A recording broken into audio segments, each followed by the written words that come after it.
Hi friends, ఏపీలో రాష్ట్ర ప్రజలందరికీ కూడా అదిరిపే శుభవార్త. ప్రతి ఒక్కరికి కూడా ఇప్పుడు ఒంటరి మహిళలకు, వికలాంగులకి, వృద్ధులకి వీళ్ళందరికీ కూడా డబ్బులు అయితే పెంచారండి.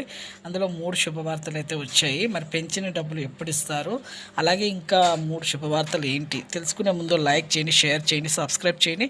పక్కనున్న bell icon all symbol button నొక్కితే నేను వేసే లేటెస్ట్ అప్డేట్స్ వీడియోస్ అయితే మీకు వెంటనే అయితే వస్తాయి. లేట్ చేయకుండా అయితే వీడియోలోకి అయితే వెళ్ళిపోదాం ఫ్రెండ్స్. ప్రతి ఒక్కరికి కూడా ఆసరా పెన్షన్లు అయితే ఏపీలో రాష్ట్ర ప్రజలందరికీ కూడా మన సీఎం పెంచారు. మరి ఎప్పుడు ఇస్తారు తెలుసుకుందాం. ప్రతి ఒక్కరికి కూడా ఏపీలో మన సీఎం జగన్ గారు అయితే వృద్ధులకి, వితంతువులకి, ఒంటరి మహిళలకు 4,000 పెంచడం జరిగింది. వికలాంగులకి, వికలాంగులకి వాళ్ళకు ఎలాంటి పనులు చేయలేని సహాయం వాళ్ళంతలో వాళ్ళు పని చేసుకోలేకపోతున్నారు కాబట్టి వీళ్ళకి కూడా 6,000 రూపాయలు అయితే పెంచుతామనేసి చెప్పడం జరిగింది. పెంచారు కూడా అండి. ఈ మే నెల నుంచి అయితే వీళ్ళకు ఆసరా పెన్షన్లు వృద్ధులకి, వితంతువులు, ఒంటరి 4,000, వికలాంగులకి 6,000 రూపాయలు ఇంటి వద్దకే, మీ వద్దకే ఇవ్వడం జరుగుతుంది. ఎక్కడికి వెళ్ళినా కూడా మీకు లైక్ చేయండి. థ్యాంక్స్.